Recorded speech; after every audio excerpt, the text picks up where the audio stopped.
Justice or injustice? If 100 people are in prison and one proves he is innocent, should he be released? Or should he have to stay in prison because others might come forward later and claim their innocence?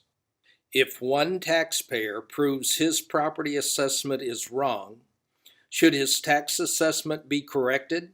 Or should he be forced to pay the overassessment because others might come forward later and claim their property is also overassessed? Joe, do you ever ask for outside interests to come in and do some spot checks on values?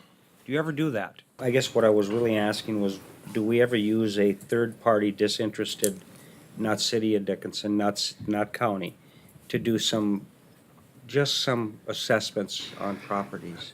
Outside of a full revaluation, we have not. Chairman Elkin, members of the board, I'm Natalie Wandler, the tax director. I did attend the May 25th continuation meeting at the City Commission. They approved all values presented to them by Joe, the city assessor, except made one residential change, and they changed that value to the presented value on the appraisal submitted by the owner. Joe did what the commission suggested and came back with the values on the spreadsheet labeled value after inspection. The City Board of Equalization placed additional weight on these new findings. On Carlos's property, there was 3 properties that were lowered, 1 that went up. The City Board approved the new values.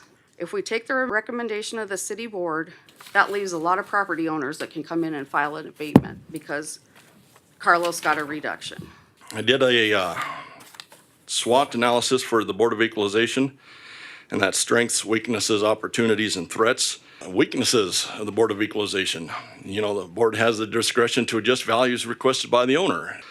Opportunities is the chance to make the assessed value more representative of the current market. That's what the Board of Equalization can do. You know, we're going back 3 years. We don't like that. We want to set the value to what today's value would be. So that is an opportunity. The threat of doing that is, in my opinion, it opens the city and the county up to threats of arbitrary and capricious valuations. If the action of the board is to adjust one property based off of, all right, this is what the appraisal value was, then how does other property owners how are they not able to bring an appraisal forward and receive the same treatment? Which, moving on to mass property appraisal, pros and our consistent valuation. Con to that is you have outliers present even in statistically accurate models. I don't like to say it all comes out in the wash. I mean, that's not necessarily fair to the taxpayer when times are lean, but I mean, that just kind of works that way. Based on the city letterhead dated June 4th, the following is a summary of the sales ratio and da-da-da-da-da.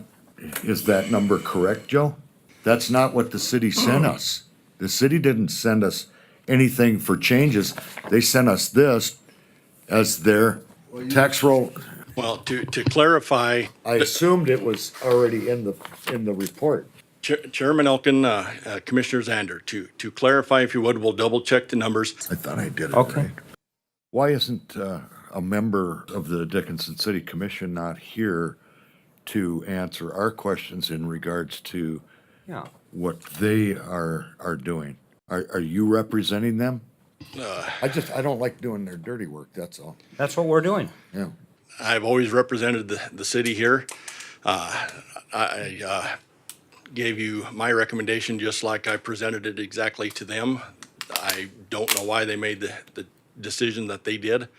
I didn't directly invite them along, and I don't know if that has something to play with it or not. But there is that common sense factor, if you will, with Century Apartments.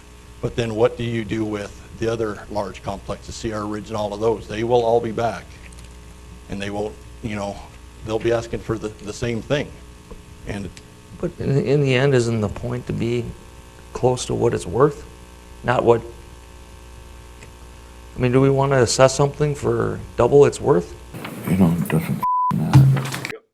The law is clear that every property owner has the right to have his property listed on the tax rolls at its true and full fair market value.